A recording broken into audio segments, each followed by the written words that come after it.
it's time to go through Aerospike's journey through innovations, AI, and India. I invite Mr. Subbu Iyer, President and CEO Aerospike, onto the stage. A round of applause for Mr. Subbu Iyer.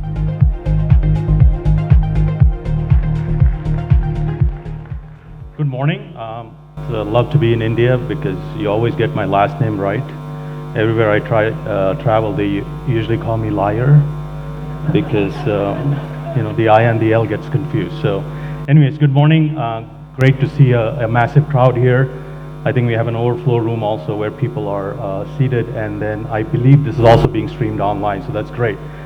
So, great presentation there by Vijay. So Vijay, thanks. My head is spinning just thinking about qubits right now, but let us bring it back to really the India journey, and Avik talked a little bit about that, so I'm going to walk you through a little bit of history here.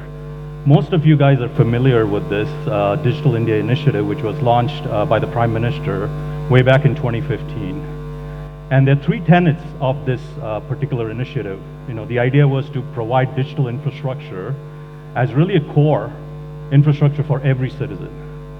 So in some ways, all of you guys here in the room, especially the younger folks, are incredibly lucky to be living in India in these times. Right? Last year when I came to India, I was trying to use cash and my credit card, and nobody would use international cards other than the large hotels.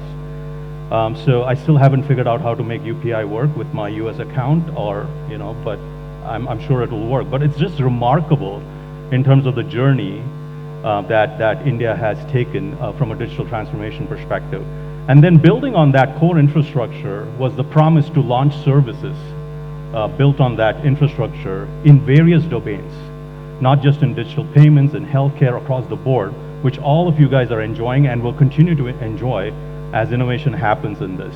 Ultimately, obviously leading to digital empowerment for the entire citizen and population of the country.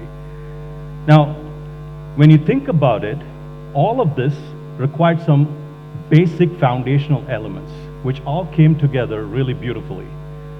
I like to think that this was planned. Hopefully it was well planned in terms of not just the build out of the infrastructure, but also the rollout and the reach of the infrastructure through mobile penetration. So what this slide is talking about is really, it's one thing to build out the digital pipe as in the internet, but making it available and reach not just the tier 1, tier 2, tier 3 cities, but also rural areas was a key part of really transforming digitally the entire nation. So India, as you guys may know if you have traveled abroad, has the cheapest, or I like to say most inexpensive mobile data packages anywhere in the globe, anywhere, right? And you can also see that the consumption from a mobile data perspective has gone up just amazing over the last decade or so. So significant aspects which actually help build the infrastructure and the reach to actually make available the services that all of you guys are enjoying. The same thing has happened in terms of really capacity of data centers. And I just read a slide yesterday, or data, that this is expected to grow even further, right? So if you're starting a company or you have ideas, right, building out data center capacity in India is an amazing business.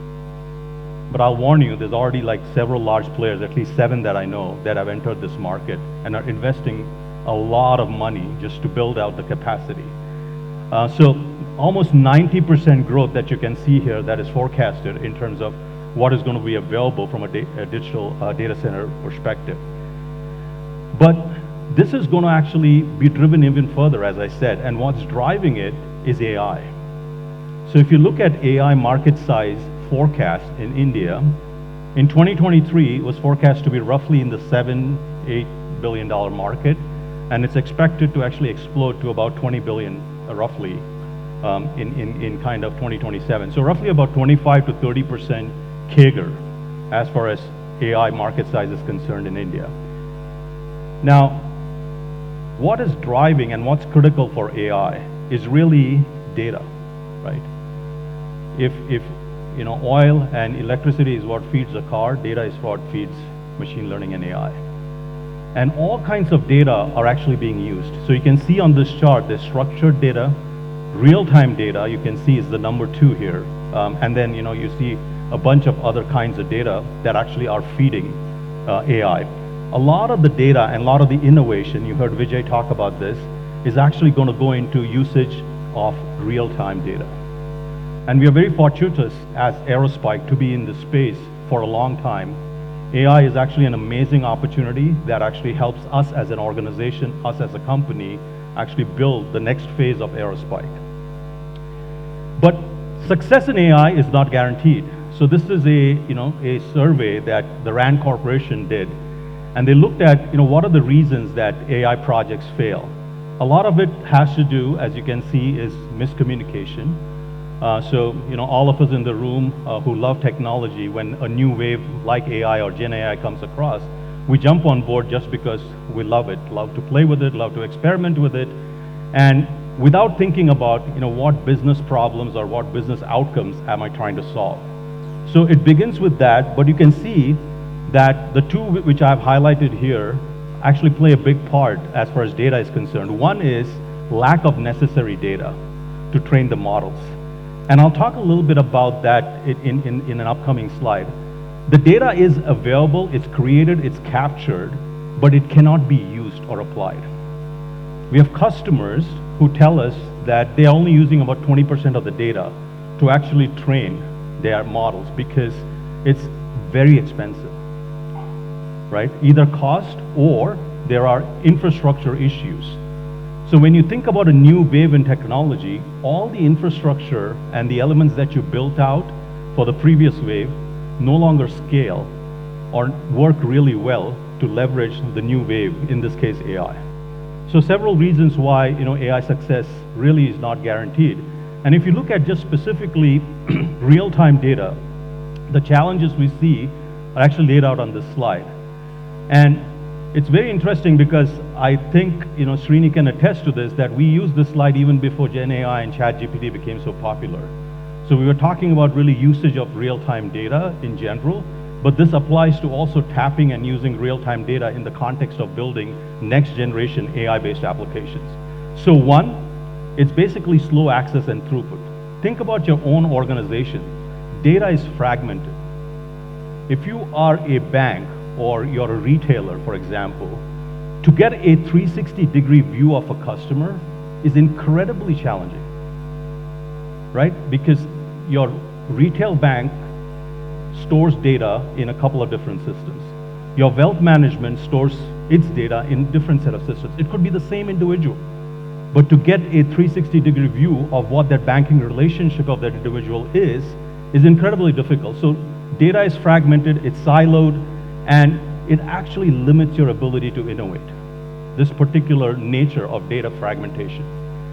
Second is performance limitation. Even if you're able to actually tap into a lot of this data, you actually have significant issues.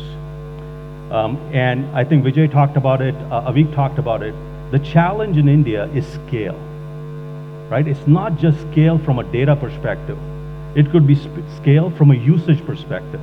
So you could have millions of users actually come and access your service concurrently. So that's a dimension of scale that the system has to keep up with. Or it could be just the number of users that are actually going to use the system. It doesn't mean concurrent users, just the number of users. And then, of course, data scale is another challenge. When you look at data platforms or databases, invariably, performance goes down as the size of this data or the concurrent usage goes up. So this is always a challenge that has actually existed in the world of databases and database platforms. So that's the other limitation, which is you get variable performance. You'll have read-intensive applications that will do incredibly well as you scale. But once you start doing mixed workloads, performance will become a huge bottleneck. So how do you solve for that? And the third piece is really inefficient infrastructure. We heard about really costs on the cloud. I'm sure if you guys have moved to the cloud, you've seen those bills show up, which are highly variable and are incredibly high. So how do you make sure that as you actually get into tapping real-time data, start your AI projects, that you're not building something which is so expensive that is cost prohibitive? So we always talk about the fact that the irony is, if you launch a new application or a new service, And it's incredibly powerful, and it's really popular. As your usage goes up, right? If your cost to service those users actually starts crossing over, you're losing money. So think about the irony. You are actually incredibly successful because you're getting hundreds of millions of users using your new application. But because the cost to service them is actually going up even more steeply, if you will, you're actually losing money. So how do you make sure that as you grow, as your service and your applications are being used more and more, the unit costs are not such that you're losing money, but you're actually making money, right? These are kind of some of the challenges that exist for real-time data and for actually launching AI applications which actually tap into real-time data.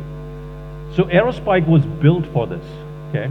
I mentioned earlier, not specifically for AI use cases, but even before AI use cases, and that's what a lot of you guys in the room are using us for. But as you start building out AI use cases, these three value drivers, as we call it, have existed with Aerospike for a long time. So the first one is, we provide the lowest latency and highest throughput database on the planet.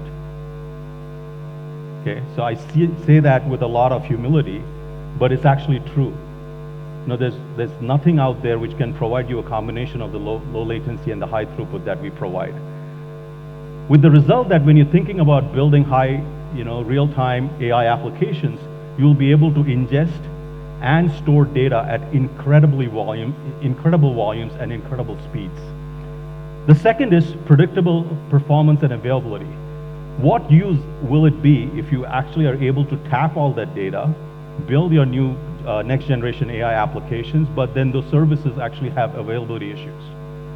Most of you who are using Aerospike are actually building applications that make money for you, right? So these applications cannot go down because every minute that the application is down, you're going to be losing money. So the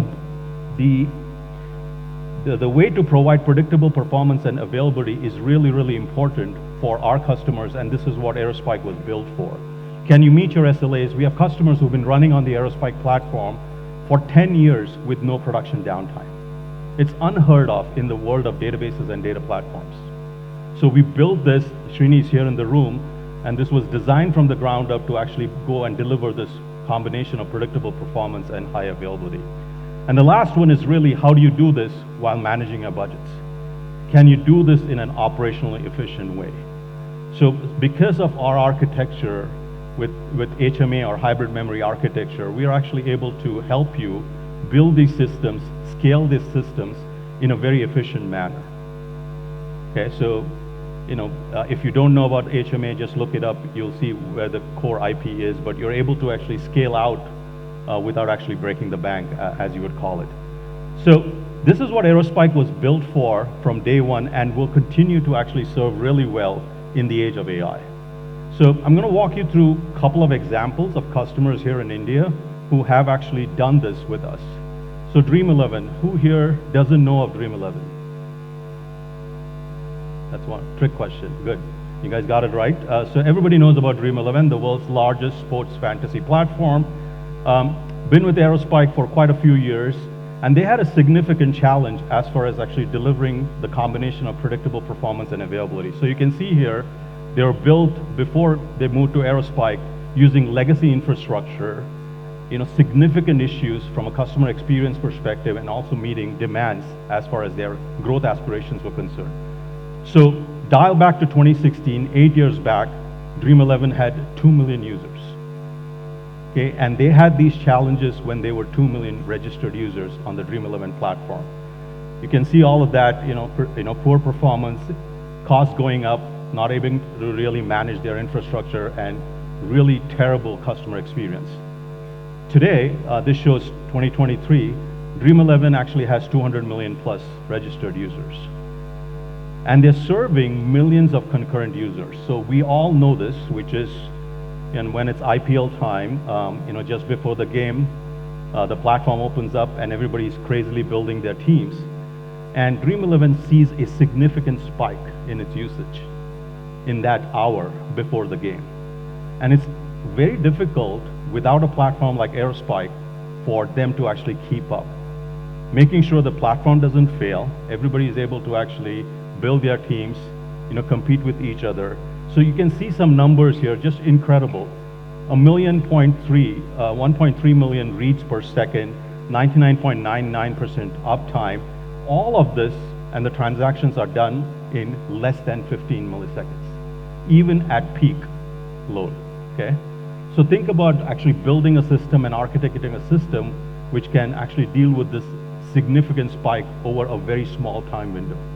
Very successful success story. There's a video online if you want to look at how they use it, what their kind of experience has been with Aerospike.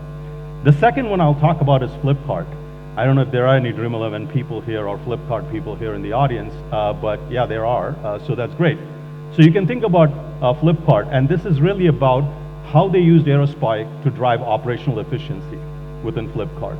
So again, you can see 2016, Flipkart, smallish company, about 131 billion rupees, and they had the similar problem in terms of inconsistent user experience, high operational costs, and they had significant challenges with the ability to scale. So they actually ended up using Aerospike and deploying it using our Kubernetes operators. So, something that is very well proven and is being deployed quite a bit across the globe. Help them actually automate and scale seamlessly. So you can see now that they are able to handle tens of millions of users, 10x performance improvement, and amazing scaling. And all of this, as they have grown significantly, with 30% reduction in operational costs. So it's not just supporting the scale, but it's also being able to actually do it in an efficient manner. So two success stories here, specifically around India. Avik's chart showed you that a day in your life here in India actually ends up using Aerospike under the covers. So I like to think of Aerospike as the new BASF. If you know who BASF is, we probably use it every day, but we have no idea who that company is. It's the same way. So Aerospike actually powers a lot of the services that you use on a daily basis here in India. I want to make a kind of a switch here for the next part. So, when you look at the India stack, and I watched this video that Nandan actually did a couple of days back. It's available on indiastack.org, I think. It's a pretty actually compelling video, so if you have not watched it, you should go and watch it. But he talks about really how the three layers of the India stack were kind of thought through and built. So at the foundational layer, he talks about really, identity. Getting everybody a unique identity, right, which is basically Aadhaar, right? Then he talks about layering. Once you have a unique identity, layering a payments interface or API on top of that, which is UPI. And the third layer that builds on top of that is really data. Okay, so he talks about, and I think Avik talked about really the aggregators and where that is going in terms of data lineage, data ownership, data sharing, and so on and so forth. But one of the things that we see as globally, and also we'll see coming up in India, is the concept of actually, once you have all of this data available about everybody, the ability to actually build relationships on that data. So this is actually a graphic from a PayPal paper. PayPal uses Aerospike for all fraud analysis. Okay, it's been using it for a while. So anytime you use PayPal to transact with everybody, every transaction goes through a fraud check. And that fraud check actually uses Aerospike. So think about you and I using any digital payment systems, right? Not just PayPal. We're not going to wait around for 30 seconds for the platforms to say good or bad. It's an incredibly tight SLA time window. In fact, the actual fraud check needs to happen in a very short, probably hundreds of milliseconds, if you will. Actually, end-to-end is 100 of milliseconds. I think the actual lookup happens even in smaller time window. PayPal had significant issues. They went to Aerospike. I'm not going to talk about the PayPal use case here. But the idea is that once you can start building relationship, PayPal is a two-sided network. There's buyers and there's sellers.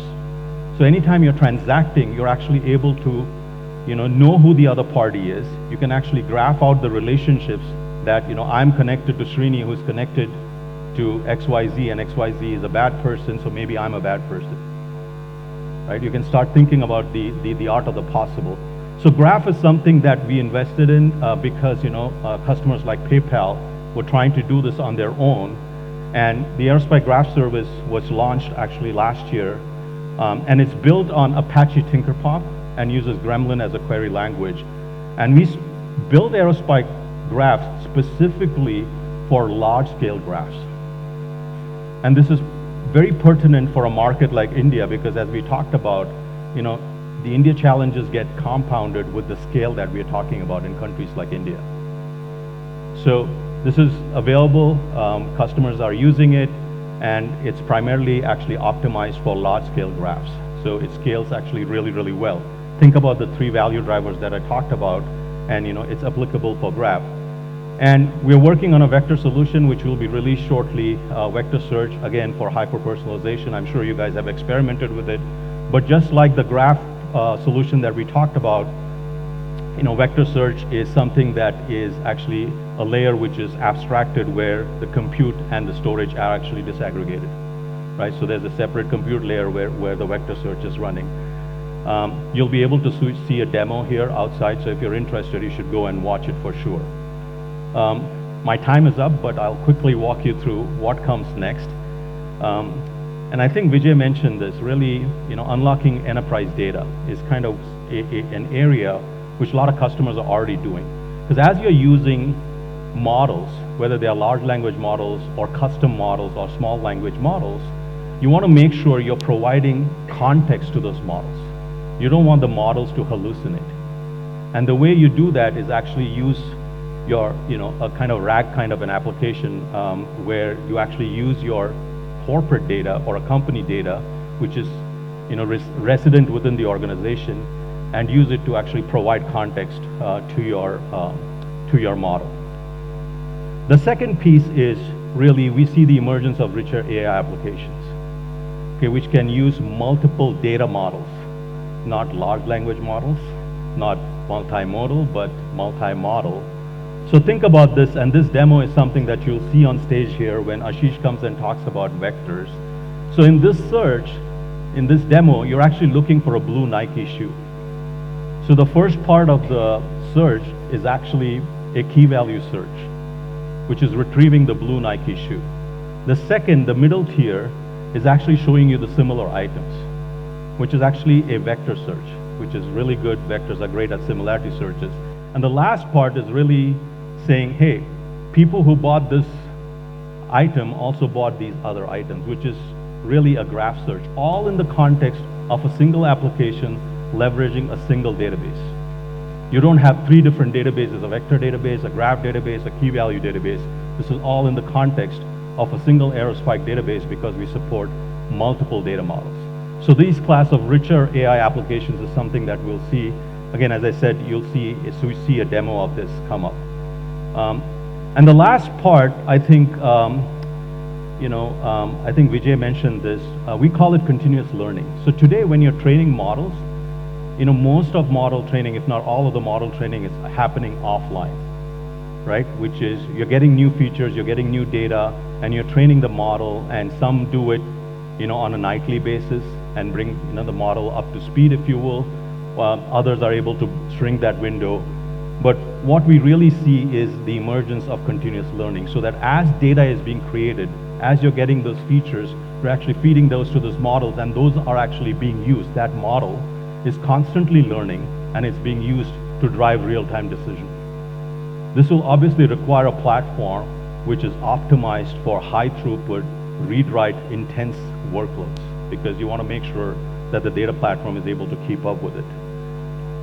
So this is my last slide. If you are interested in more information, learning more, if you're a developer, you can go scan that code there, and you can come to our developer hub. There's a preview of our vector search. You can join our Discord community, and then you can also get some examples to get started with Aerospike. With that, enjoy the rest of the day, and hopefully I'll hang around if you have questions for sure. Thank you.